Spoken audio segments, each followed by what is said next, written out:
We are 7. I'm just give her a minute.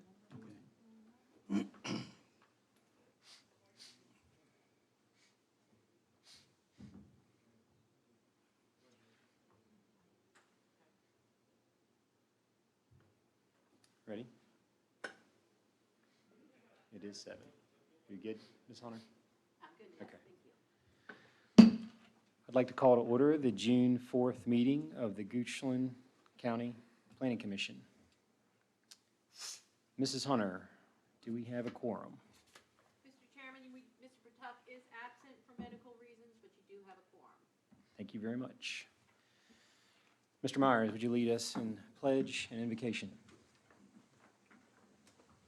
I pledge allegiance to the flag of the United States of America and to the republic for which it stands, one nation, under God, indivisible, with liberty and justice for all. Heavenly Father, we come before you with thanks and praise for all the blessings of this life. We ask you to protect our citizens from this pandemic. We ask you to bless our county, our state, and our country. We ask you to bless our troops overseas protecting our freedoms. This we ask in your name. Amen. Amen.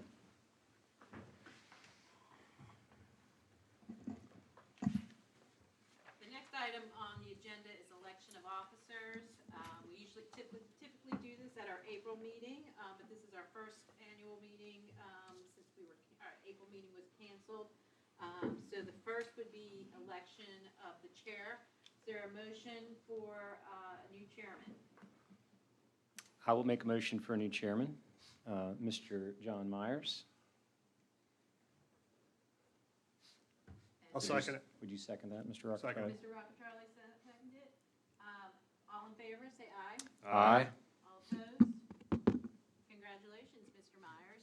You gentlemen can switch seats if you'd like, and Mr. Myers can take over the chair. Mr. Myers, would you like to handle the vice chair, or would you want me to continue moving on and with the vice chair? You got it? Okay, great.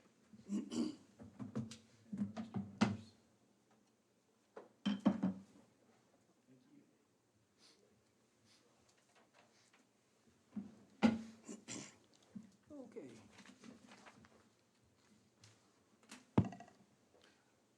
Okay, do we have a nomination for vice chair? I will make a motion for vice chair as well. Mr. Carter Duke. I'll second it. Okay, the motion is made and properly second. For Mr. Carter Duke to be vice chair. All in favor? Aye. Any opposed? Ayes have it. Okay, we're gonna have the approval of the minutes.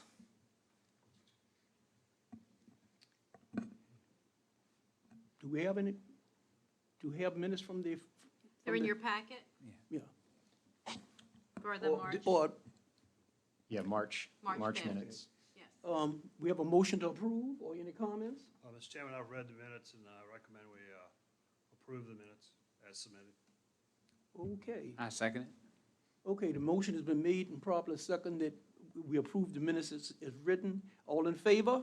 Aye. All opposed? Okay. We'll now open a citizen comment period, because there's no citizens here, but, can they hear us over live stream? Yes, we are over live stream. Any user who would like to participate Yeah. in the citizen comment, they can press *9 on their cell phones, Okay. and we will call upon them. Okay, the citizen comment period is for you to discuss things that are not on tonight's agenda. You start by giving your name and address, so we'll start the citizens comment period. Just give it some time for the delay.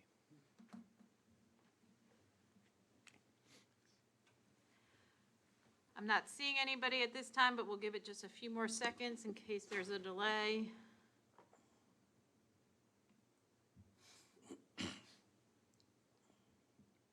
Does not appear to be any citizen comment, Mr. Okay. Myers. We're closing the citizens comment period. Mr. Rockefeller. This third item. He's got a while. Okay. He'll come up on the third item before the Oh, third item. okay. Third item. Okay. Ms. Hunter? Sure. The first public hearing this evening is in District 4. It's CU 2020-02, Salem Baptist Church, requesting a conditional use permit to allow an electronic message board sign at 465 Broad Street Road on tax map 4632030. The applicant seeks two special exceptions to the electronic message board sign standards in zoning ordinance section 15-416. The exceptions are to change the messages more frequently and to permit overnight operation of the signage. The applicant is, we'll just wait a minute while they bring the applicant into the room. Oh, I'm sorry, I didn't see you. He is here, so yes. Can we have our screens?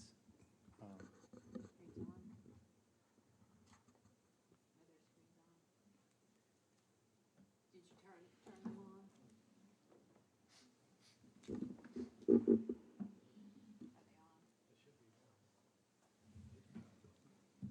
Do you need me to go back and help click them on? Where's the power button? I can hit mine. Second? There it is. It's right there. Got it going. Both of these on slowly.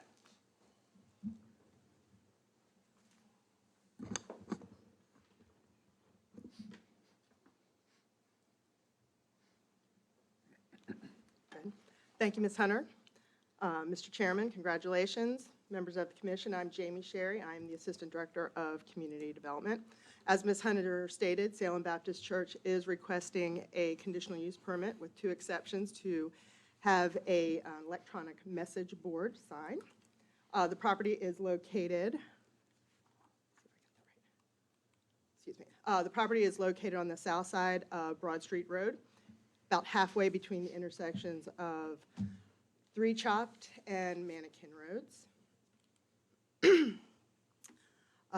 The property is identified by the comprehensive plan as semi-public, which the church is a semi-public use.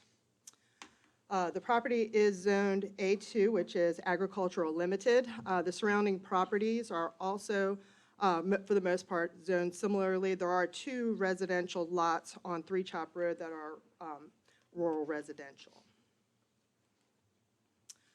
This aerial of the subject property shows that the surrounding area is mostly comprised of larger lot, single-family dwellings, and farmland.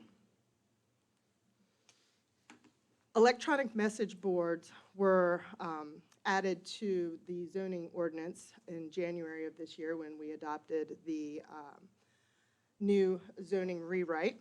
This will be our first message board for county consideration. There is a message board at Reynolds Community College, but it was not subject to the county code as it is a state property. Electric message board signs are allowed in agricultural, commercial, and industrial districts, all with a conditional use permit. Ordinance standards are required unless otherwise approved by the Board of Supervisors through this conditional use permit process. The following standards are required unless otherwise approved through this process. The first one is general requirements. This general requirements typically deal with things that are around safety. So you have to have electrical and permits and inspections. Signs cannot be located in a manner that will cause traffic problems. And the message must be static with no animations, no videos, no flashing or scrolling. The second one is display. Messages cannot change more than once a minute. This particular one is underlined because this is one of the exceptions that the applicant is requesting. Transitions between messages can only be black screen or an immediate transition with no flashing, facing, or scrolling text permitted. In the event of a malfunction, the display must be changed to a dark screen. It's a two-sided sign. They both must display the same message. Another standard is brightness control. Illumination from the sign shall not exceed half a foot candle along the property line. Lighting cannot shine directly towards a dwelling. Signs are required to have an automatic dimmer and be turned off between 11 p.m. or as late as the business is open and sunrise. This also is underlined because this is one of the standards that they are asking for an exception. Prior to the sign approval, an applicant must provide a certification showing compliance with the brightness. So we'll need something from the sign company stating that the sign meets these requirements. And then there are also some for gas stations, but that doesn't pertain to us this evening. In reviewing the application, the Planning Commission and the Board of Supervisors may consider the following factors, as well as other appropriate land considerations when making a decision on this permit. Number one, proportion of the sign face to be used for the electronic message, the use of colors in the electronic message, relationship to nearby residences, distance to other electric message boards, speed limit and road classification, general characteristics of the area, landscaping incorporated into the sign package. Exhibit A is an example of what is proposed this evening. As you can see, the sign colors are a variety of colors. The applicant has not committed to certain colors that are on there. Also, other factors to consider, the sign face itself is actually 54% of the overall sign. As far as distance to other electronic message boards, there are none in the area. I think there's some over the Henrico border on Broad Street. This picture shows, let's see, that the general description of the area, as I just described earlier, was residential and farmland. Relationships to nearby residents. Across the street from the sign, there is a resident that sits about 450 feet off of where the proposed sign location will be. And that location is where their existing sign is currently, so it would replace that sign. Speed limit of roadway and road classification. This portion of Broad Street Road is classified as a minor arterial road, and the speed limit is 55 miles per hour. Physical considerations include that it is a 2-lane road with significant hills on both the east and west side of the subject property. In a field study done by staff, we drove the posted speed limit and measured where the sign was visible. And if you're heading east on Broad, you have about 9 seconds where you can see where the existing sign is. And if you're heading west, you have about 12 seconds where you will be able to see that sign. As I mentioned, there are 2 requested special exceptions. One is for under the display requirements. The ordinance standard, excuse me, states that a message cannot change more than once every minute. They are requesting to allow the sign image to change once every 5 seconds. In developing the ordinance standards, the following were considered: driver safety, the perceived character of the, preserving the character of the area, excuse me, and the interest as well of the sign owner. During the zoning rewrite process, in addition to receiving comments at public meetings, staff benchmarked other localities to regulate, to see how they regulated their electronic message board signs. We looked at Henrico, New Kent County, Hanover, Powhatan, Fluvanna, and Albemarle County. The area, the image duration ranged from 10 seconds to every 15 minutes. So our 1 minute was meant to be somewhere, not exactly in between, I guess a little closer to the less restrictive. The second exception is under brightness. The ordinance standard states, turn off between 11 p.m. or as late as the business is open and sunrise. The request is to allow the display to remain on 24 hours.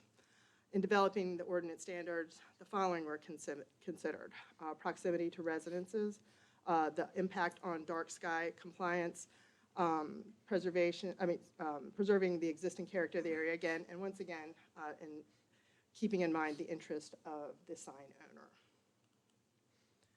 Staff concerns with these requested exceptions. Under the display, the request to change every 5 seconds is safety. Their concern is that it may pose a traffic hazard. images at the posted speed limit allows for a minimum of 2 images passed by on the road, with taking into consideration the steep hills on each side. So the topography and the posted speed limit, along with the distractions of the two images, cause some concern. In addition to that, the ordinance rewrite process, the less restrictive of all the area requirements was 10 seconds. This is even lower than what everyone else in the area, the benchmarks that we looked at. Staff recommends messages cannot change once more than 15 seconds. In the event that the Planning Commission wishes to recommend approval to the Board of Supervisors, we have included this in the conditions that you have in the staff report. It's a recommended condition. Of course, that is up to you. We thought that this might minimize some of the impact of our concerns. The second exception request is on brightness. They request that the sign be on 24 hours. The potential impact on residents, dark sky impact, and the character are some of our concerns, that it would potentially impact those. So staff did make a recommendation, and once again, it is reflected in the conditions that went out with the staff report, that a sign may be lit, but the sign's brightness shall not exceed 750 nits. And the sign must be equipped with an automatic dimmer to control this purpose. So essentially, a nit is the measurement of light, and it basically reduces it through those overnight hours to potentially minimize the effect on the area, if that is the direction that you all would want to go. A community meeting was held in February, and in attendance was Board of Supervisors Mr. Sharp, Planning Commissioners Mr. Duke and Mr. Myers, and county staff. No one from the community attended the meeting. I have here that staff received 1 letter of opposition to this request. We've actually received a second, and I think Ms. Hunter is going to read those for the public record. This is our first message board that you all have to consider, so I'm going to go through the uses in a little bit more detail. Of course, the use is pretty straightforward. It does allow for the use as described by the ordinance. The design will be substantially in compliance with the Exhibit A that has been presented to you all this evening. The site plan, the applicant did submit a site plan, and it is in the staff report. It's essentially the location of where the existing sign is. In accordance with some of the ordinance, we are requiring a landscape plan, and this would be given to staff at building permit, at the plan of development, and that's something that community development staff would approve. Again, the 2 exceptions as presented to you in both number 5 and number 6 include staff recommendations based on some of the concerns. However, that is something that the Planning Commission has the authority to make a decision on what to recommend. Again, the image display, instead of the 5 seconds as requested by the applicant, staff is recommending 15 seconds. This would allow each passerby to see the image 1 time, limiting the distractions and safety issues associated with the speed limit and the hills. The brightness controls, again, as I mentioned, the way this condition is presented, it would allow for overnight, but it would reduce the impact by lowering the nits, or the amount of light that is projected from the message board. And lastly is the traditional transition or lease. If there is any transition, that our department would be notified. Okay, that pretty much sums up my presentation, so I'd be happy to answer any questions. Very good. Okay, great. The applicant is here. Okay. Would the applicant like to speak?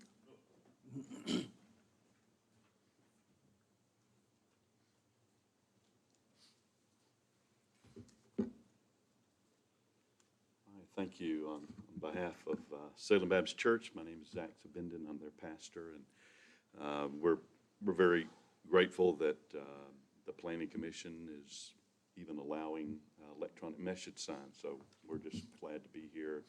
And yes. Oh, yes. Representing Salem Baptist Church at 465 Broad Street Road, Mannequin, Virginia 23103. And we very much are in favor of what has been recommended to you. We did ask for 5 seconds, and that's because the church up the street from here, which is only about 8 miles away, that's in Louisa County, which wasn't mentioned on the list of counties, they do allow 5-second changes. And so we just figured, hey, everybody sees that who goes north on 522, so we just figured if they can have 5 seconds, why couldn't we? I know there's obviously a concern about driver safety. I've got a folder here of Virginia Tech surveys as well as Texas A&M that talks about driver safety and the impact of electronic message boards on it, which pretty much says that while cell phones are at about a 4.3 second glance average, which is awful, and everybody would agree you shouldn't, it's against the law to look at cell phones, that billboards and static electronic message boards are about 1 second or less average, and there is no statistical problem with an electronic message board, even over just a regular billboard, as long as they're in moving parts, which is why we're very much in favor of that part of the way that the Planning Commission has so far gone. And so as far as the 5 seconds versus the 15, we're glad that at least it's not a minute now, because we, the whole point of having a sign is that we would be able to get our message out. And if we were allowed just once a minute, then that means it'd be one car, and by the time they made it to McDonald's, then maybe some other car might see a message. But even VDOT changes their signs every 3 seconds. So I figured if VDOT changes their signs every 3 seconds, who are we to say that VDOT is, against driver safety? So Louisa changes them every 5 seconds, and so we just figured, why not go with Louisa? So that was the reason for our request for, a lower transition time on changing our messages. The other is the brightness at night. We're very much, I very much enjoy seeing the stars. And so light pollution is a huge deal. The good thing about LED lights is that all of them have either caps or lids on them. And so their projection of their light is straight horizontal. It is not up.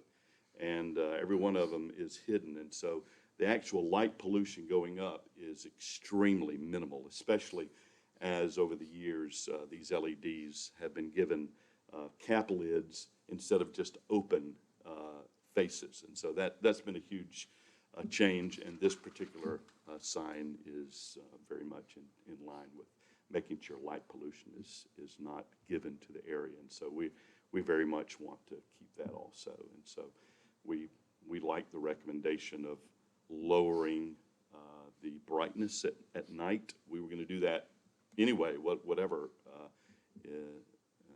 the Planning Commission allowed us or was recommended, and so we're very much in favor of that. So we're looking to use our sign not only to give messages of what Salem Baptist Church is offering the community, but we're hoping to use it also as we're able to connect it up to the internet, which we do enjoy a high-speed internet connection.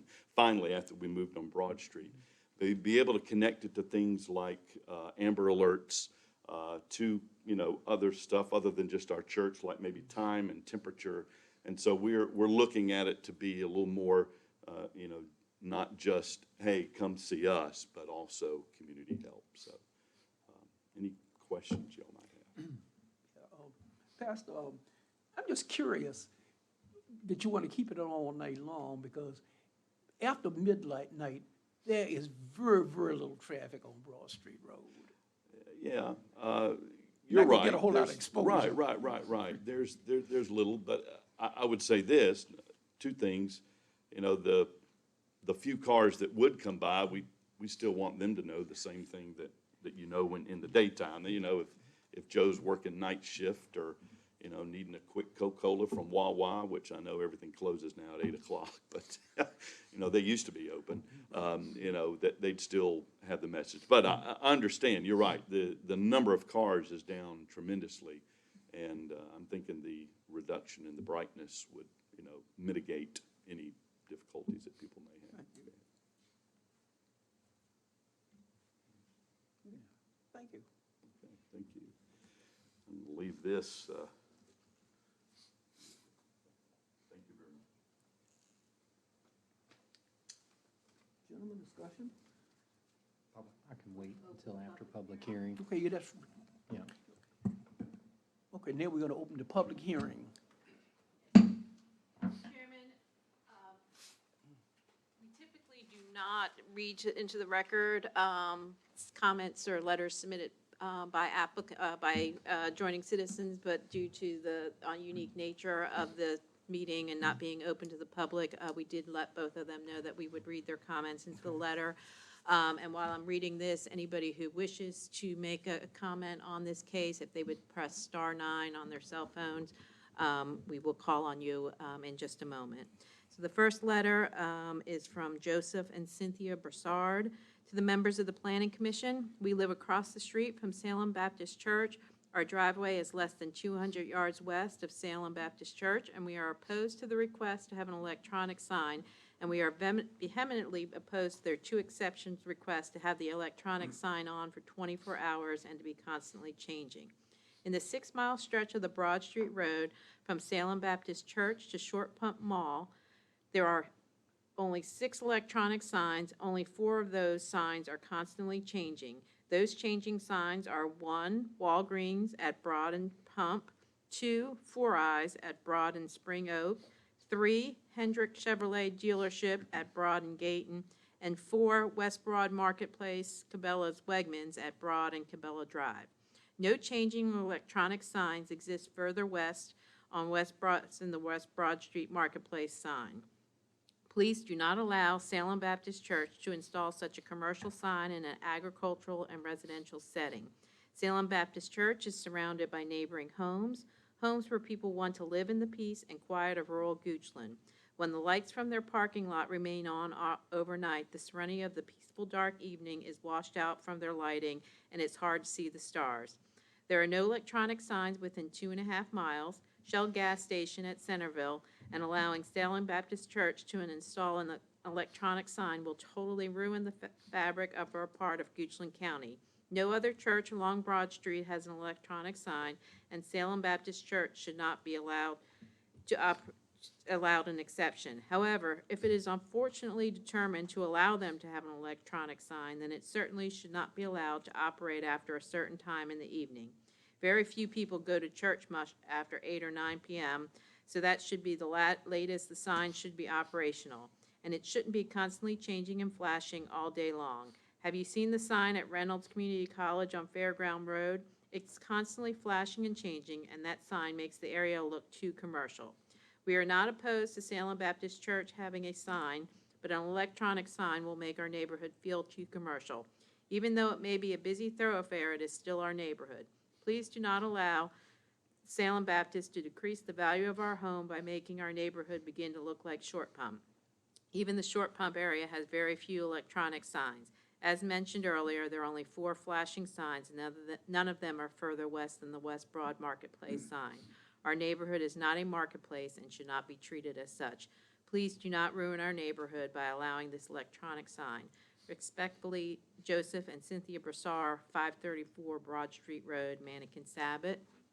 The second letter we received, Dear Planning Commission members, this is from Cloverfield Homeowners Association. Dear Planning Commission members, I live at 1811 Cloverfield Lane, Mannequin-Sabat, right across the street from Salem Baptist Church. We absolutely do not want a lighted message board sign across the street from our property. My husband is president of the Homeowners Association and owns most of the land there. This would not only lower the value of our property, and should we decide to sell, it would also prove to be a hindrance to traffic, as we have seen with other churches that have this. It would also be a nuisance to be the home closest to the road as well as other homes out there. So please do not allow this sign to be put up. Hopefully, there are other options that can be considered for the church. Regards, Cloverfield Homeowners Association, 1811 Cloverfield Lane, Mannequin, Sabbath. And I will check to see if anybody is online to provide comment. I did see one hand raised and it went away.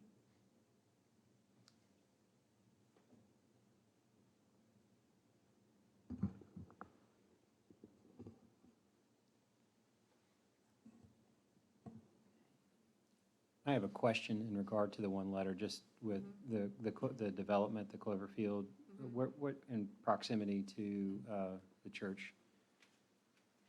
Would you mind? I don't know, but we can put the, If you don't mind, that would be great, just to understand the location. do you know where it is, Doctor? No, I was trying to figure that out. I know it's a start, but I don't, I'm not familiar. Right across the street, Okay. dead across the street, I Yeah, believe. It's I across the apologize. street. If That's you fine. just bring up the aerial, it's across the street. Let me see if I can hit that.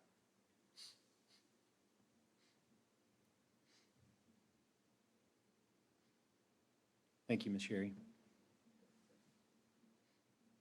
Let me go to the other arrow. I think it was less marked up and a wider view. Apparently, I had a lot of slides there. There appears to be maybe some sort of private road. Yeah, it's right across the street from the entrance on the map, on the aerial map. Great. Okay, Thank you. Mr. Duke is correct. If you look at the, You can use it Oh. later. yes, if you look right here, there appears to be a private road that would lead up to the property that we're. Thank you. Thank you, Tom.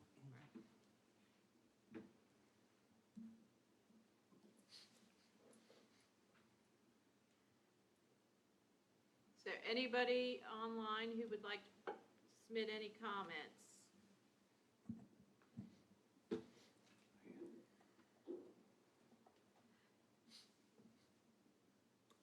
This is Joseph Broussard. May I speak at this time? Yes, you can. Okay, I'm the one who wrote the first letter. I live at 534 Broad Street Road. And this is our neighborhood. And putting up an electronic sign is totally going to change the feel of our home. Now, yes, Broad Street is a busy road, but it's still where we live. It's still my home. And I think if you start allowing one person to have an electronic sign, they're all going to start. That commercial development is coming this way. And if we keep letting it come into our neighborhoods, you're going to have these kind of signs all up and down Broad Street Road. And we live in Goochland County for the rural beauty of this county. So my wife and I've actually spoken to some other neighbors who live in the area, who actually live right next door, and they're opposed to them certainly having it on all night long and changing frequently as such. So I don't think anybody here would like to have an electronic sign put up right in front of their home. That's all I have to say. Thank you. Thank you. Anybody else? How do I scroll down?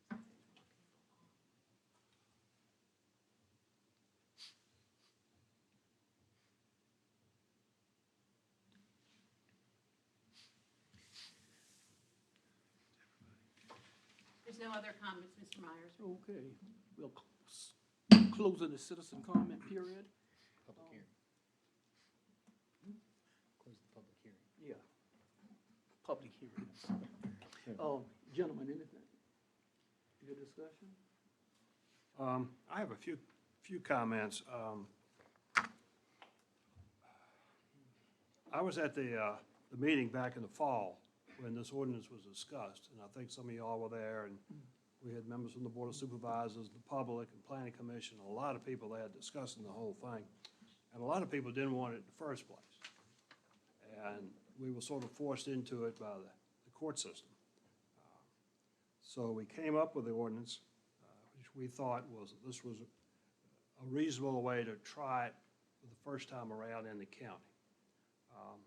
I looked at I went to the website today for the state, and from 2011 to 2016, distracted drivers in Virginia caused 163,032 crashes, killing 951 people. And it doesn't distinguish whether it was cell phones or what it is, but that's just the rate of distracted driving. And I think that was one of the reasons that we wanted the ordinance like it was, to try to minimize that as much as possible. 250 is a narrow 55-mile-an-hour road. There's a lot of entrances when you look at the site plan that are either residential or business or commercials that enter 250 all along there. So you're constantly on the lookout for cars pulling out of a residential driveway and other areas, plus the numerous deer that we have running across the road and other things. So I think driver distraction to me is a big issue. I think changing the sign that frequently is just another, if you're coming down the road and you see the tail end of the first message and then the start of the second message, then that's a distraction. And if you're looking at the sign the same time a deer runs across the road, Lord knows what happens. So I think for that reason, that I'm not that much in favor of the ordinance in the first place, but I don't think there's a whole lot we can do about that. But I'm not in favor of lowering the standards in the ordinance, especially the very first time that we've had a case for it. I mean, we hadn't had a chance to try and see how it works. So I'm opposed to those grounds. Thank you, Mr. Chair. I agree with Mr. Rockacharlie.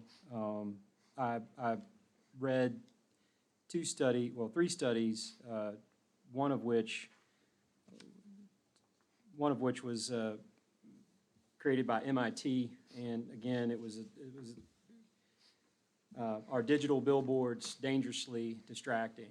And the consensus from the study was that with both of these, the other was provided by the NIH. The study was performed by the Swedish National Road and Transport Research Institute. It seems that it causes drivers to they refer to it as a gaze or dwell, and the transition of the sign is what provides the distraction, not just the electronic billboard itself. So I would agree with Tom with the fact that it's a distraction. This is the first one in the county. I think that it sets a precedent. I would have an issue with making any special exception. And if memory serves me correct, I've lived here all my life. I believe that there was a fatality in that corridor. I'm aware of several accidents right through there on 250. It is narrow. I don't believe that section of road has been widened for as long as I can remember, other than the turn lanes that are provided for Salem. So those are my comments, Mr. Chairman. Mr. Duke? I tend to agree with some of the points, but I also feel like there's, we have it in our we need to be able to allow signs. I mean, we're kind of mandated to do it. And I understand the exceptions are on the first ones, it is kind of reaching, but as far as allowing a sign, I feel like that the people have the right to get what they feel needs to be said out. I think that I'm in favor of that part of it. As far as the limiting, when we're voting on this, we have to vote on it as it is with the exceptions, right? We cannot. No, you can revise the conditions. The conditions are recommendations. So there's the 5 and 6 are the conditions dealing with the exception. You could either strike them, you can change the standard. It's up to the planning commission. Okay. So I feel that with what staff is recommending, they've done their work. I feel like I would want to stand on what they're saying. Well, I tend to agree with my colleagues. This is the very, very first case, and I think we need to proceed very, very cautiously with this one. And certainly the church has a right to get their message out. And having an electronic sign, period, is a big step forward. But I am sort of opposed to the exceptions. Any other comments? What did you prefer? I didn't hear what you said. I said, I'm opposed to the exceptions. And the staff's recommendation Yeah, was 15 seconds as the max on the interval change. Mr. Chair? Frankly, I would rather not have any exceptions on that very, very first case. And then the time period was 11 PM, correct? That's correct. Or With when one business minute- closes? With 1 minute changes? Yes. Two separate issues, yeah. Correct. Yeah. So if there were a motion, we would need to address both the interval and when and the time of day. Yeah, that's correct. Excuse me, then that would be, this is conditional use, so in 5 years, it would be back up for renewal, is that right? When they're making a capital investment, such as a building or a structure, we don't put the time frame on there, so. Okay, We could, if we wanted to look at this again in 5 years, we could add that to see if we'd want to look at other conditions, or they could come back at a later time and amend their CUP. But we're not obligated to approve it anyway, I mean, completely, with or without exceptions to what we've talked about. No, sir, that's under your discretion. It can be approved as presented by staff. It can be approved with modified conditions, or you can strike through conditions as well. Mr. Chairman, I'd like to make a recommendation, we approve it with the exception of items 5 and 6. The image display exception and the brightness control exceptions, and that they comply with the county ordinance as written. Is that a motion, Mr. Rockefeller? Mr. Rockefeller? Yes, sir. We have a second? Mr. Duke? no, I'll second that, Mr. Chair. Okay, the motion is made and properly second that we approve the motion without the exceptions. As the ordinance is written. Yeah, Five and as the ordinance is written, okay? Right. All in favor of the motion, signify by saying aye. Aye. I said aye. Okay. Ayes have it, the motion passes. Okay, we're going to take a brief pause while we escort the applicant out and then the next applicant in. Thank you. Ms. Hunter, just for clarification, what was the vote? 4-0, Okay, Yes. thank you. with conditions 5 and 6 struck through.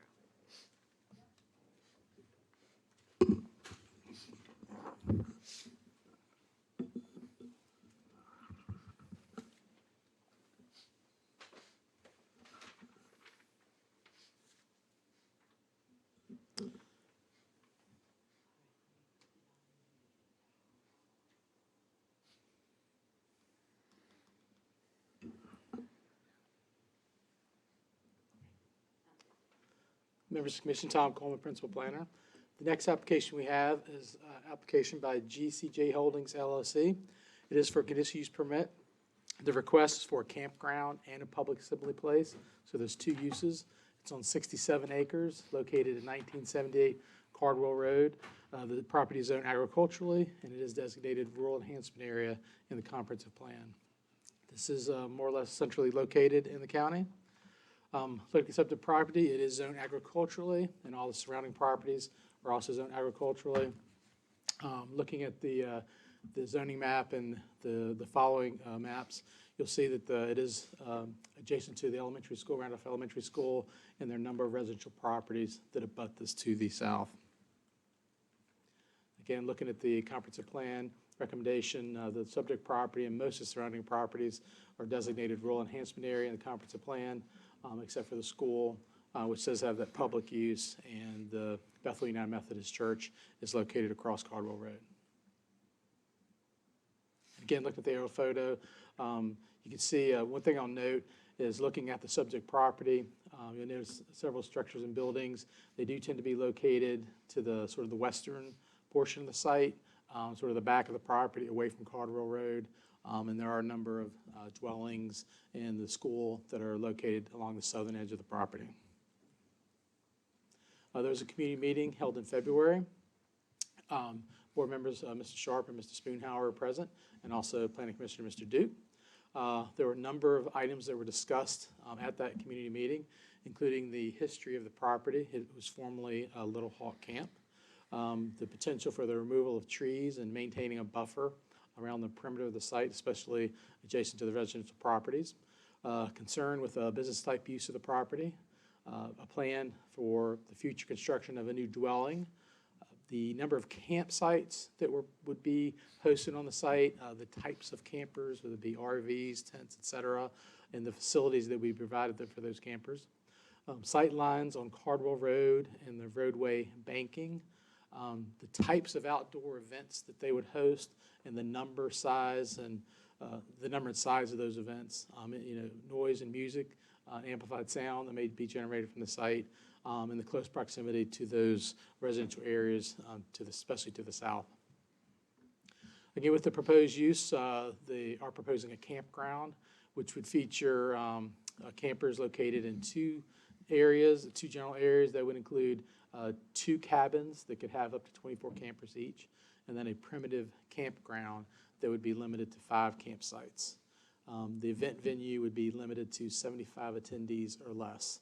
Most of the activities would take place outdoors, and there would be minimal changes to the site, including some grading and improvements to the gravel entrance in the parking area, paved handicap parking.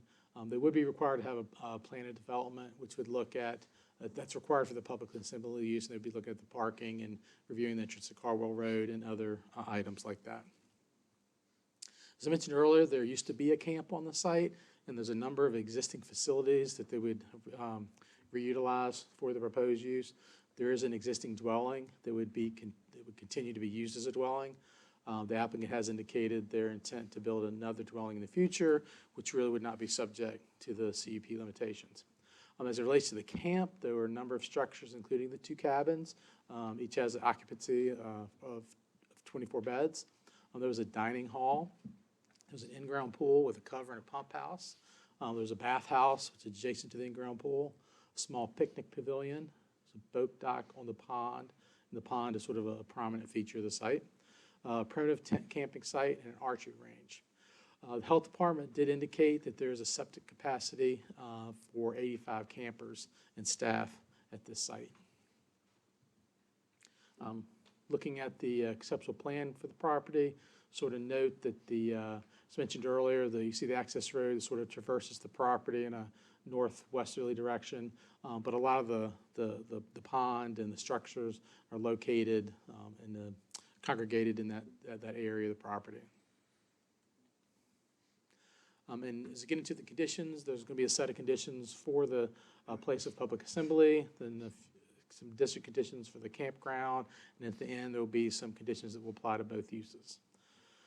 So the first use would allow the place of public assembly use on the site. The second one would require them to comply with their conceptual plan. The third one would require them to have a plan of development. The fourth one would require them to have a minimum of 25 parking spaces for the public assembly use. The fifth one is the parking waiver. It would allow them to have gravel parking areas, except for their handicap parking. The handicap parking would require to be paved. The sixth one would require the access road to be built in compliance with fire rescue and Department of Community Development standards. Lighting would require a lighting plan for any new outdoor lighting. Number 8 would limit the maximum number of guests for the public assembly use to 75 guests. And the hours of operation would allow the public assembly use Monday through Saturday from 8 to 10, and Sunday, 11 to 9. Number 10, if they were serving alcohol, they'd be required to get any appropriate ABC licenses. And number 11 would require an annual notice of their events to be provided to the zoning administrator. And as I move into number 12, these will be applying to the campground use. The first one would allow number 12 would allow the campground use to be operated on this site. Condition number 13 would limit them to no more than 24 people staying in either cabin. Number 14 would limit them to the 5 campsites. Number 15 would require that they post no trespassing signs and notify the guests of those no trespassing signs. 16 would provide that all guests be provided in notice of selected conditions of this use permit, including the limit on the number of people, the prohibition of amplified sound and any sound outdoors after 10 p.m., requiring observance of all no trespassing signs, and a prohibition of hunting and discharging firearms at the site. Number 17 would require emergency access to be provided. Number 18, the limit on the camping duration, that would just prevent this from being used as a residential, any of the campsites from being used as a residential facility. And number 19, if they do want to have RVs on the site, that they would need to get the appropriate certification from the Virginia Department of Health to do that. Then we move into number 20. These conditions would apply to both uses. Number 20 regulates amplified sound. No sound or any noise should be heard beyond the property boundary of the property. There should be no outdoor music after 10 p.m. Subwoofers are prohibited. No fireworks, they are prohibited.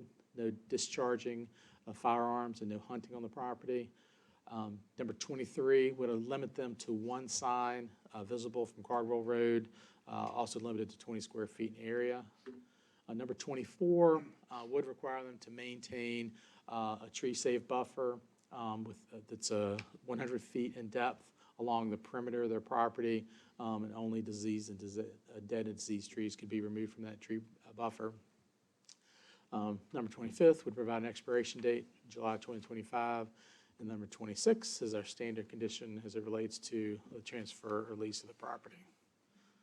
That completes our presentation. I'd be happy to answer any questions. I didn't see anything in here about whether they plan water, sewage, and electrical hookups for the campsites. The site has a sewer capacity for the 85 Okay, so people. There was no existing sewer. Yeah, there existing sewer. There were no provisions for RVs. Those require separate provisions, and that's why before they do that, they would have to get that certification from the Department of Health before they could have RVs on the site. As far as we know, they do not have that currently. When Little Hawk Camp was there, were there any regulations on the camp like this, or was it, pre-special use conditions and We all did that? not note any previous CUPs on the site. And So it was they may have been operated as a allowed. They may have private been- enterprise? Well, they may have been allowed by right back in the day. Yeah, that's what I was wondering. Yeah. Okay. How long ago was this previous campsite there? The Little Camp? Yeah. Little Hawk Camp? Camp Little Hawk. I said, how long ago did it exist? Well, it was a good question. There were many, with the community meeting that was discussed, and there were a number of people that had a little bit of familiarity with it, but we weren't able to locate, maybe the applicant knows more, people that actually had a history of how long it was there. Oh, is no permits for the structure or anything? They did get permits. There were COs for the campsites. They had certificates of occupancy, so those were permitted. They had the septic capacity approved for 85 people. They have a health permit.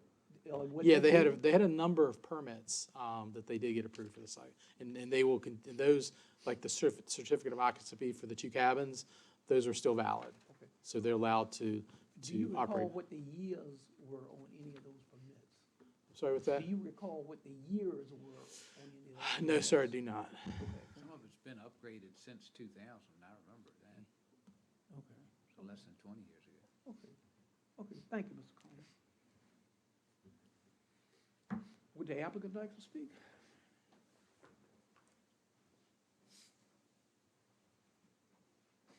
Thank you.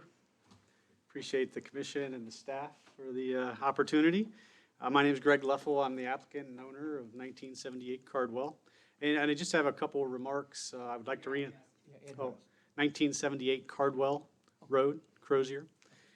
So I would like to, just a couple comments. The property did operate as a camp for 50-plus years, so we're not really changing anything from that perspective. Infrastructure-wise, we're using basically everything that was there. And, you know, there's a rich social impact that the Boys and Girls Club had there. My family just looks to do on a very, very small scale, a little piece of that. So I think the staff did a great job of explaining, you know, what we're trying to accomplish. In fact, I would say it's on a very small scale. Back to your septic question for the RVs, there is no septic RV, but there is septic service there for the, Yeah. yeah, okay, You have a bathhouse or something? correct, yeah. So with that, I'll conclude, but happy to answer any questions.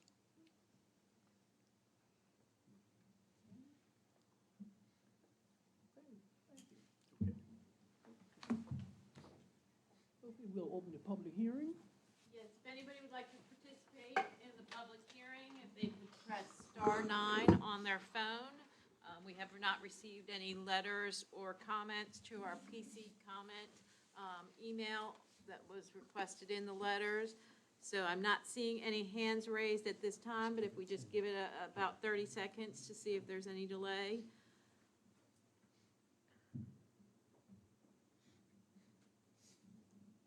We do have a hand raised. GBRIE.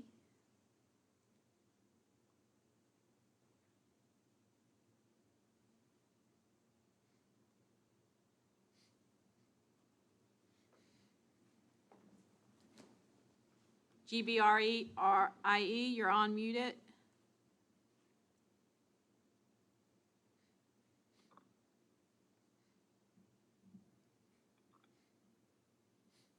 Hello? Go ahead, ma'am.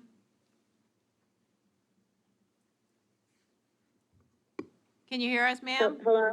Go ahead, ma'am. Can you hear us? Yes, ma'am. Okay. This is Gary and June Allen from 1958 Cardwell Road, Crozier, Virginia. Yes, how you doing? Yeah, I'm opposed to changing the whole aspect of the neighborhood with this campsite. I'm retired, lived in New York, always dealt with the traffic and complications and headaches of more people living in the area. And the whole idea was for me to move down there into a nice, rural, comfortable, quiet area. And bringing in a campsite don't seem to accomplish this for me. Also, this is June Allen, 1958 Cardwell Road, Crozier. I'm not mistaken, the campsite that was there was a seasonal campsite, okay? When you're talking about RVs, we're talking about not even SUVs, major large vehicles. And, you know, at this point in time, I respect the fact that the investor is saying that it's a small scale for today, but next year, 2 years from now, when they are getting money, because that's the point of this whole thing, for them to make money, it can be in a larger scale. And then you're dealing with more traffic. That is not a large section of road. And even if you make a larger driveway to get those huge vehicles into the park, you're still causing the residents there major issues with traffic. Additionally, once you start getting people to come in with RVs, you know, how are we to know that they're going to respect the area, okay? We don't have garbage laying around. We don't have a lot of bottles and cans laying around, if at all. People need to respect that. And there's no way that this investor can actually confirm or say that this will never happen. Who's going to go in there and clean it? If it's not cleaned up, then we're going to be dealing with critters, okay? You know, excuse me, there's a lot of negative aspects to having something at this scale into this particular neighborhood. And, you know, I'm a New Yorker and I have been in Virginia many, many times. It's a generational location. My husband's family has lived there for generations. And it's already commercialized in the last 20 years, how commercialized it's gotten. It just amazes me when we show pictures to our children. And we just don't want it to be to this magnitude affecting the neighborhood. We have aunts and uncles that still live there, you know, senior citizens. And they're going to be dealing with these major vehicles. They're going to be dealing with people that, you know, may or may not respect the neighborhood. You don't know. And that's what we need to ensure. And he can't do that. And again, he's talking about a small scale, but next year when he starts making money, it's going to be a larger scale. And then we won't have any way to stop it. Thank you. Thank you. Thank you.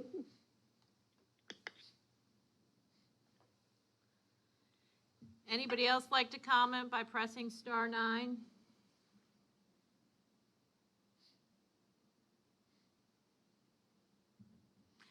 I don't see anybody else with a hand raised, Mr. Myers. I believe you can close the public hearing.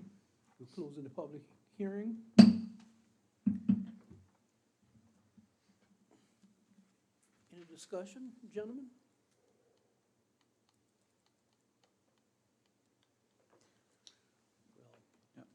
On this, I mean, it's a conditional use permit for, that does come up for renewal in 5 years, 4 years. So, I mean, any issues with it could be addressed at that point. When my wife and I are campers, we just have a pop-up, but anyway, I've never seen. Mr. Chair, could you please speak into your microphone? Oh, sorry about that.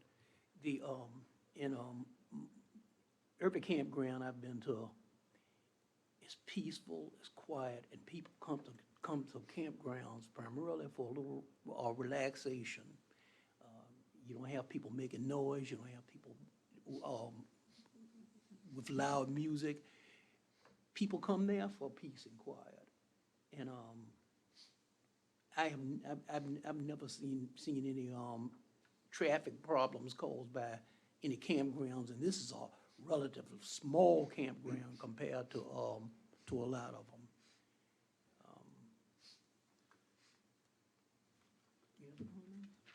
Well, it just seems like to me, when we already had a campsite there for 50 years, I don't know if that caused any neighborhood problems or not. So it's sort of a reactivation of an existing facility.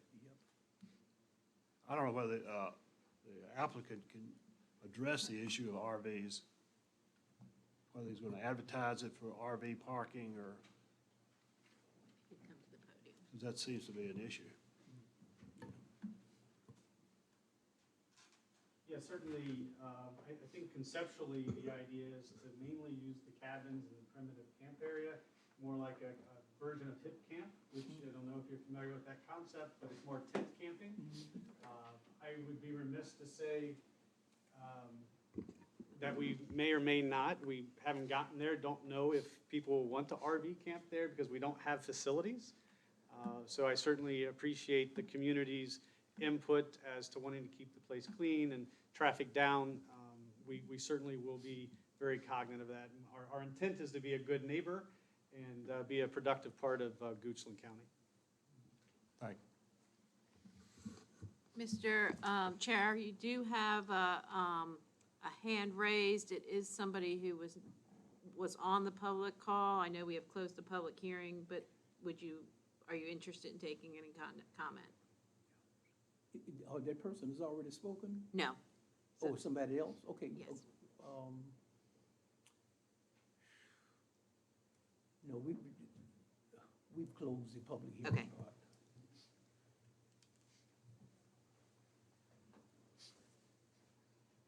part. I move that we approve it as presented. Second. The motion is made and properly second that we recommend this for approval. All in favor signify by saying aye. Aye. All opposed? The ayes have it. The motion passes. Mr. Chairman, before we do the next issue, I want to make a public statement that I did attend Benedictine back in the old days, and my wife did go to St. Gertrude's. I have made contributions to the school for academic scholarships and also for construction of the new gymnasium. So I've talked to the county attorney, and I just want to be sure that there's no conflict of interest or. Ms. Jackson, what say you? One moment while we see if there's any technical difficulties.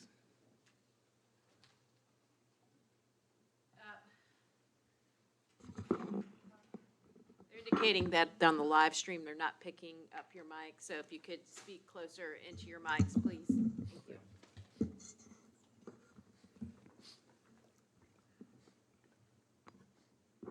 Good evening, Mr. Chair and Commissioners. It's good to see you all.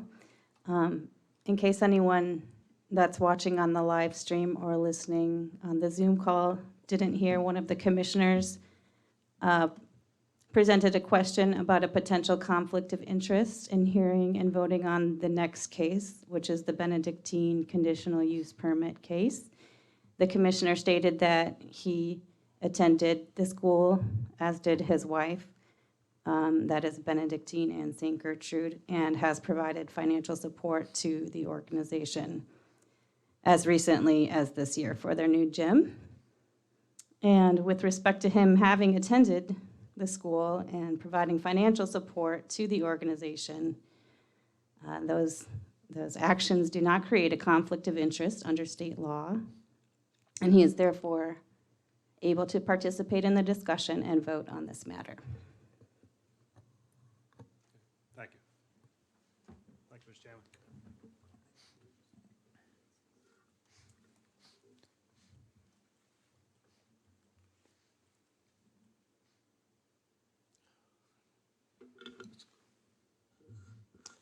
Thank you again. Members of the Commission, it's going to be Tom Coleman, a principal planner. The next application we do have is an application to amend conditional use permit. Generally, they would like to allow additional buildings and increase the water allocation from the Goochland County water system, which were changes to an application that was approved in 2011. The site has 49.8 acres. It's located at 12829 River Road West. There are actually two zonings on the property. It's partially zoned agriculturally and partly zoned residentially. And the frontage is located in the Route 650 entrance corridor overlay district. And the land use plan recommends a semi-public, and it is in the River Road Community Land Use Plan map. The property is located in the southeastern portion of the county. Again, looking at the zoning map, you can see that most of the property is zoned agriculturally. There's some residential zoning along the River Road frontage. The Route 288 does form the western boundary of the property. And you'll see on this slide and on some of the following slides, there are a number of residential properties that are located in close proximity to the property. Again, looking at the land use plan designation, the site is designated semi-public, and all the budding and surrounding properties carry a residential designation. And again, looking at the aerial photo, you can see the campus on the aerial photo stands out, and also all of the single-family dwellings that are, again, in relatively close proximity to the site. There was a community meeting held in February, and 9 people were in attendance, including board members Mr. Sharp and commission member Mr. Pituck. There were some questions and concerns raised about the impact of the county on increased water capacity and other utility-related questions, the need for additional parking, related to concerns about parking in nearby neighborhoods during large school events, increase in traffic and litter along nearby roads, and the use of alcohol at school-related events. As far as the proposed use, Benedictine does intend to matriculate students from St. Gertrude High School into their campus and to construct a new monastery for the residential monks. The student population would total 440 students. You'll see later in the presentation, there was approval here for up to 550 students. So they are below, even with the new students, they would remain below the approved level. They have indicated that they plan to start building their new buildings in 2021. And to accommodate the changes, Benedictine proposes to construct a new 60,000 square foot academic building, a new stadium, combined stadium academic structure, a new residential dormitory or monastery for the monks, and the existing monastery would be refurbished to provide additional classrooms and to provide additional parking. As I mentioned earlier, they're also requesting to amend the 2011 CUP to increase the water allocation from the county's public water system from 10,000 gallons per day to 20,000 gallons per day. And looking at the conceptual plan, just note the three new buildings, which are in white on here, include the new combined academic athletic structure, the new monastery, which is centrally located, and then the proposed new classroom building. Now, as we move into the conditions, just a brief sort of preface. Most of these conditions are carried forward in some form from the previous approval. Most of the changes would relate to either deletions because it was a requirement that was completed during their site plan and their permitting process, so it's no longer needed. And several of the improvements that were made, the original condition said to construct or install, and we've changed it to say maintain. So a lot of the changes will be covered by those two instances. So as I get into the conditions, the first one would reference the two previous CUPs that were approved on this site, and it would continue to allow uses that were previously approved, including the monastery, the religious facility for meetings and retreats, the chapel. It would limit the number of residents to 20, and also to continue the approval of a school on the property. Number three, it references a bond they posted for road improvements. I will make a note that that bond is still active, and we are actually actively working with VDOT to do a turn lane improvement at the intersection of River and Patterson, and we hope to have construction actually on that by the end of this calendar year. But the bond is still active, and they will be paying, that bond will pay for a prorated share of those improvements. There's a deletion of the traffic impact study because that was completed, subject to the previous approval. As far as the occupancy limits, there was a phasing to the occupancy, and we'll go ahead and what their ultimate approval was, which has not changed. I mentioned earlier, they were approved for up to 550 students, also up to 115 teachers or employees, the 20 monks, and the chapel with a capacity of 250. Number five really addresses the water capacity. I mentioned earlier they are seeking to increase their water allocation from 10,000 to 20,000 gallons per day. Number six would require them to submit a report on their water use to the county upon the request of the county. Number seven, I won't go over those. I mentioned earlier, there's a number of fire safety improvements that were required, and a lot of the housekeeping changes there were to change, install, and construct to maintain.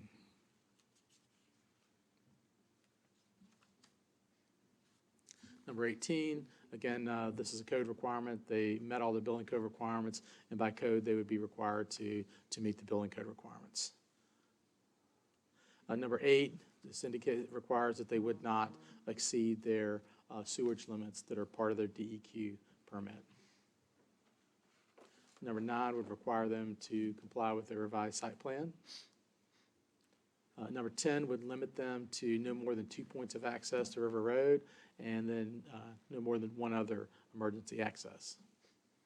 And the stormwater management, that's being deleted. That was included in the previous POD and would be reviewed in any future PODs. Lighting, I would essentially require them to submit a lighting plan for any exterior lighting that they install. It has a series of requirements that would require them to essentially be dark sky compliant. Number 12, the landscape plan. They had a couple of specific landscape requirements. We can carry those forward, and they would be required to submit a landscape plan if that's applicable with any of their new improvements. Number 13 would require them to install and maintain parking. Number 14 is it relates to sound, since this is pretty specific for this site. I'll take a second and kind of read through that condition.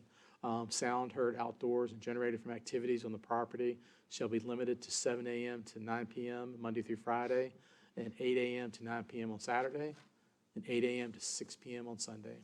Provided, however, that the property owner shall be allowed up to 4 large crowd events permits for outdoor events during the course of the calendar year that may allow for hours of such activities that range beyond the hours intended in this paragraph.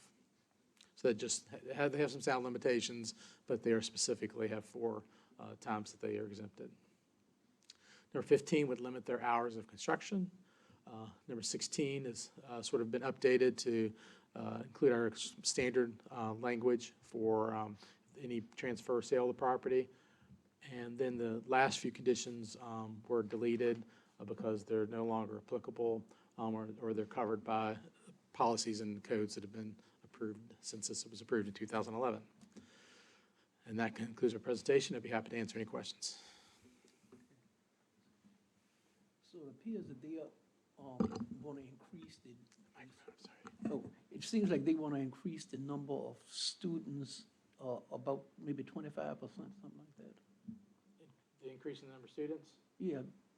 Yeah, I mean, the previous approval was for 550, Mm. and they're going up to about 440.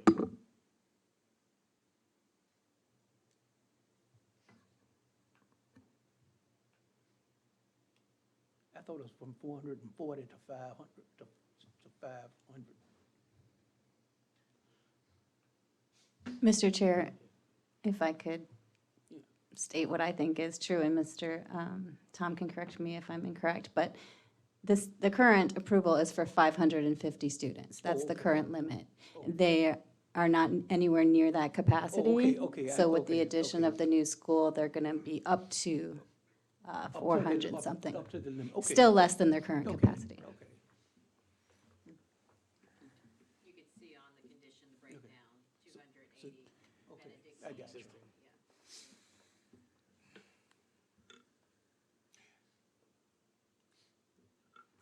And what is the Department of Public Utility say about the increase in water capacity? Does that affect them any? We submitted this to utilities, and utilities analyzed this and said it's an appropriate request. Okay.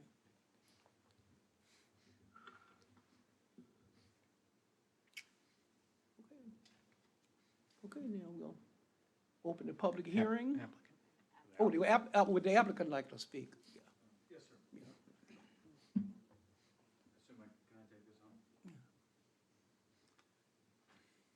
Can you all hear me?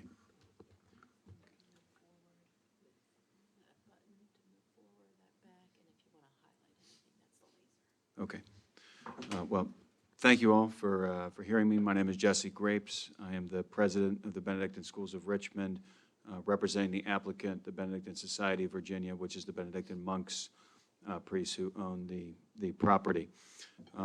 Quick presentation, not much different than what you all heard from staff, but just providing some context.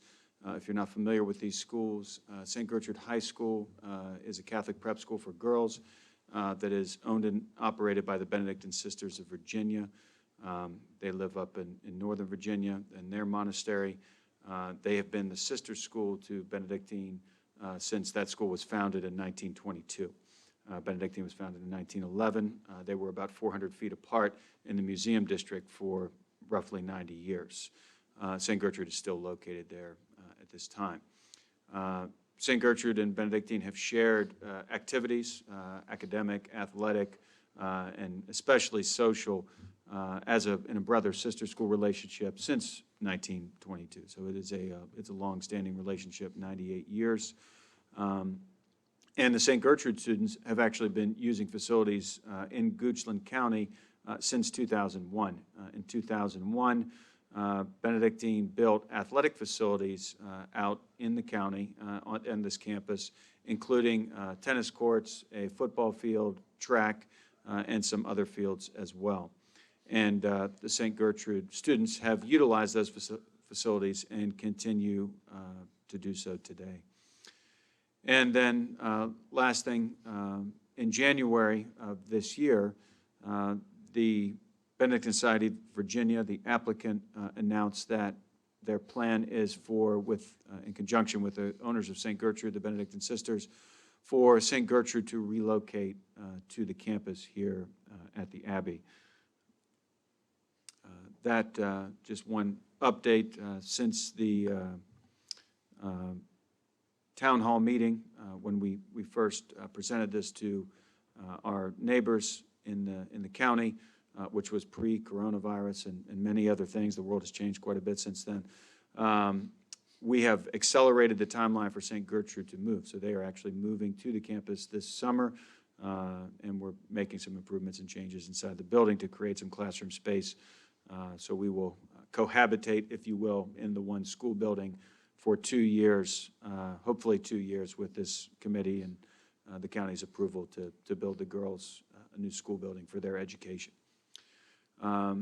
So what is this new corporation, the Benedictine Schools of Richmond? It's one that really is kind of like a holding company over top of Benedictine and St. Gertrude. And I think the most important thing I could say is we are committed to single-sex education. Since these schools were founded in the early 1900s, they have been all boy and all girl. We believe strongly in that, as do the Benedictine priests and the nuns, the sisters up in Northern Virginia. And our communities feel very strongly about that. And so we are committed to single-sex education, and thus the need for a school building for the girls that is separate from the school building for the boys. There will be some shared organizational leadership and structure.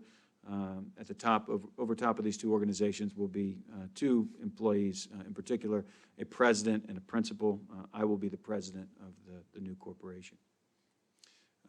This just shows a little, simple diagram of the organizational structure of the new corporation.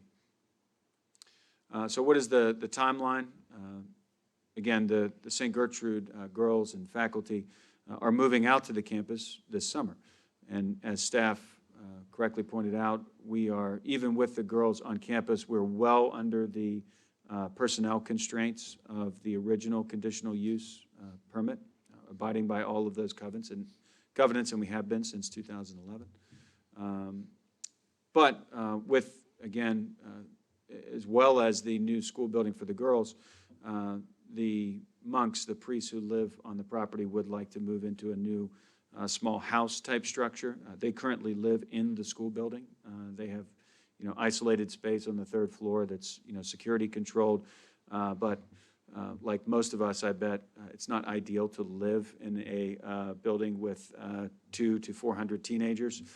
So they would like to have their own small place, still on campus, but to have a more contemplative lifestyle and peaceful residence. And hopefully, again, with this committee's recommendation and the county's approval, we will begin construction of a new facility in the coming year, and hopefully by 2022, the end of that year, move the girls into a new school building. That also happens to be the 100th year anniversary of St. Gertrude, and so there is a significant emotional significance to that timeline. I apologize about this slide, and sometimes we bring it up on PowerPoint, it's inverted, but I did send you another attachment version of it. Thank you. And you did see this in staff's presentation, actually. It's there you go. So this is a revised conceptual plan.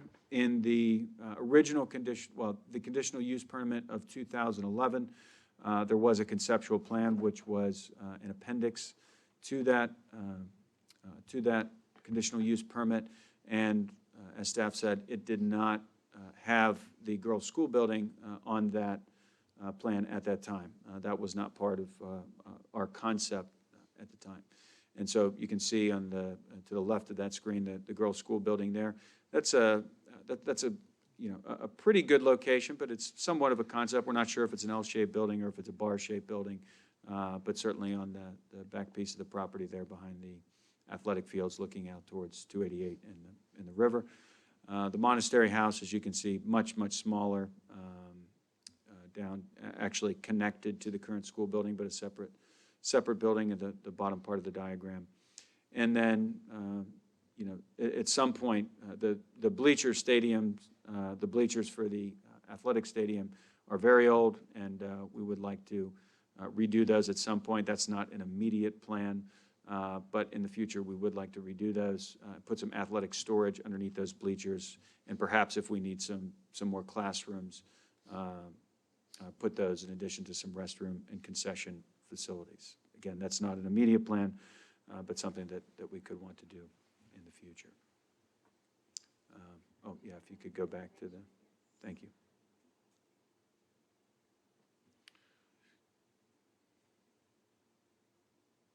Thank you. Moving on, the photograph on the right, that's a drone photograph of our campus there to the right of the Veterans Memorial Bridge, Route 288. So you can see the campus as it currently exists. The new gymnasium is the building most prominent in the foreground there that is under construction, nearly complete. And then to the left of that, you see an architectural artist rendering of the style of the new girls' school building.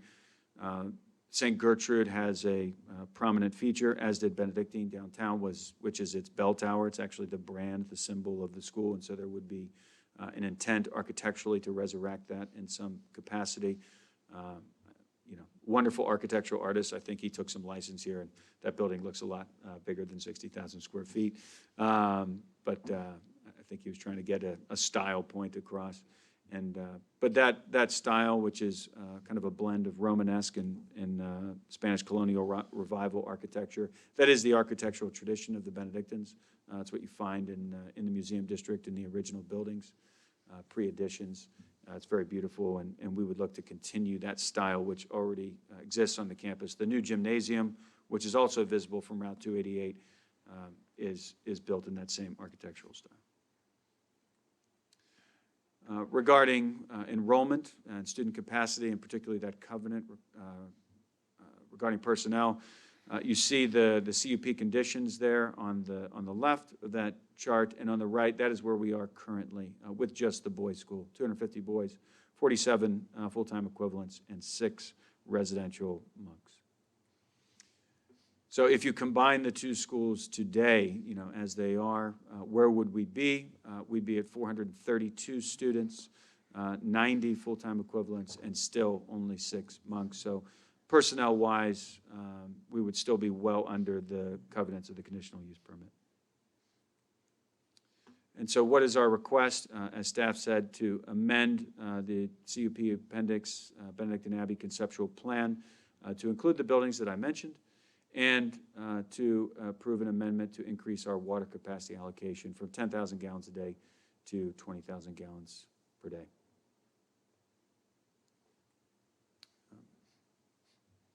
Are there any questions for me? Thank you.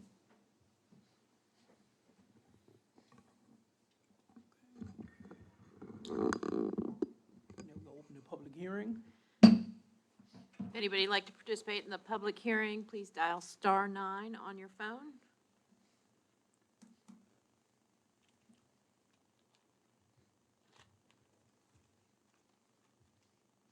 Not seeing any hands, but we'll give it another few seconds because there is a delay. Again, if anybody would like to participate, please do *9 on your phone.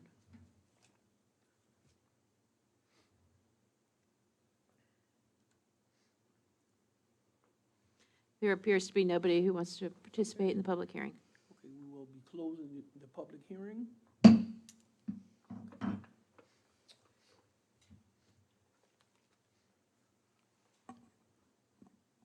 Gentlemen.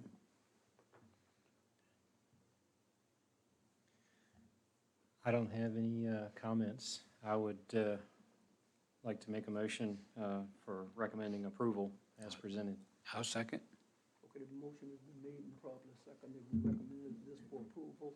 All in favor signify by saying aye. Aye. All opposed? The ayes have it. Motion passes. Okay, old business. There is no old business tonight, Mr. Myers. Okay, other business, adoption of the Planning Commission bylaws.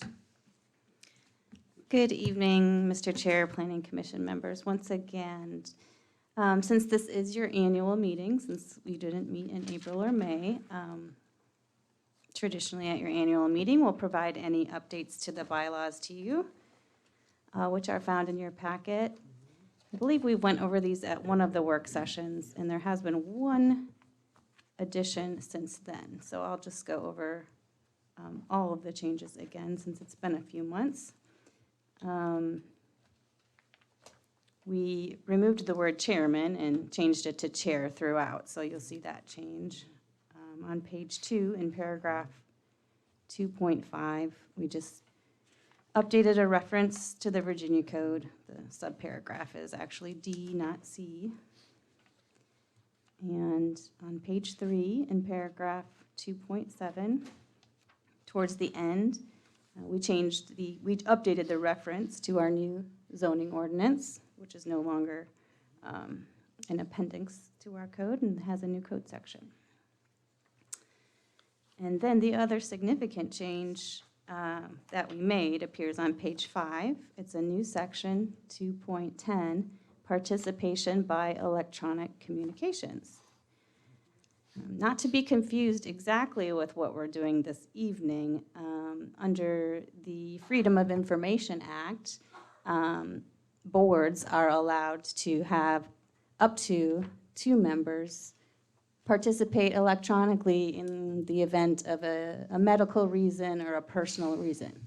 For example, tonight, Mr. Patuk is absent for a medical reason. Should he have wanted to participate from wherever he's located tonight, that would only be allowed if you've had this policy adopted in your bylaws. So in the future, if that situation arose, you'd be allowed to do that.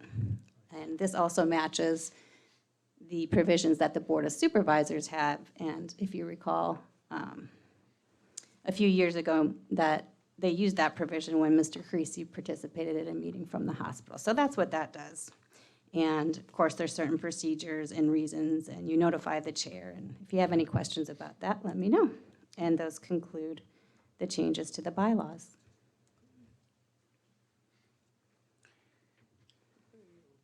I move we approve. Second. Okay, the motion's been made and properly seconded. We approve the bylaws. All in favor signify by saying aye. Aye.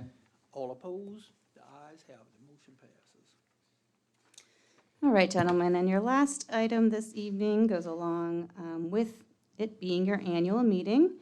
So we're going to adopt next year's schedule, the 2020-2021 Planning Commission meeting schedule pursuant to Virginia Code. So there's a resolution there stating that this is going to be your meeting schedule. And you can see that we've noted that the April and May meetings were canceled, and we're going to go all the way through to your April meeting next year. They're all the first Thursdays in the month, except for the month of July, because of the 4th of July holiday. That date, July 9th, falls on the second Thursday of the month. There is a notation, and we've been doing that for a few years, that if there's some kind of weather condition or other condition that the chair feels that the meeting needs to be canceled and rescheduled, it will automatically be rescheduled for the following Thursday without need to re-advertise any of the public hearings. And there's a procedure for that. And that concludes my presentation on the meeting schedule. A motion on the calendar, gentlemen? I move we approve it. Second. Motion's been made and properly seconded. We approve the proposed calendar. All in favor? Aye. All opposed? The ayes have it. Motion passes. Motion for adjournment. So moved. Second. All in favor? Aye. Aye. Gentlemen, we stand adjourned.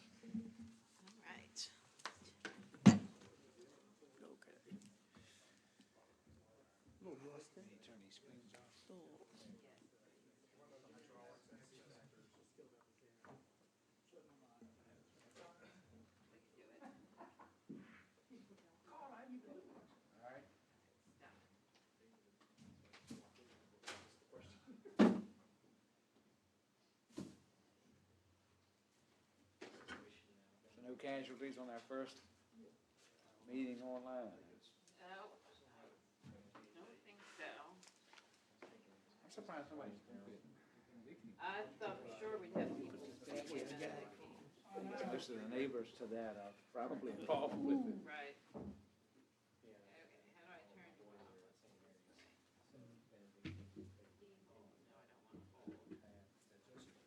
You all have a nice evening. Thank you. Take it easy. You can shut that out of the way. Todd, you can figure out how to turn that off. You're more technologically advanced. So I just hold it down.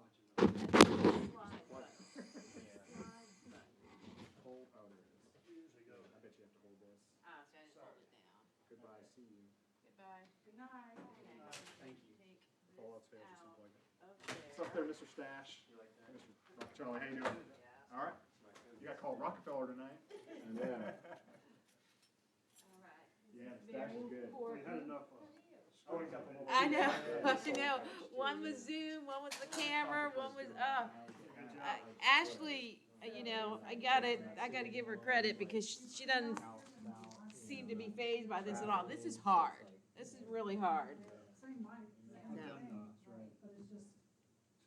Three Zoom meetings, two of them went off without a hitch. The third one, half the people couldn't get on, and then they couldn't get there. You know, why your face shows up? Uh-huh. It just showed up as woman. They couldn't fill the screen up with, couldn't expand it so they could see her. Right, Yeah. It's a little quirky. Yeah. We actually had a massive Zoom meeting this morning for Richmond Regional TPO, the Transportation Planning Organization. There must have been 50 people on, and it crashed. Yeah, we're done. Yeah, all of a sudden, all Thank the you. sound went out. Yeah, you couldn't even call it on your phone. Like, That is a hard job, man. That's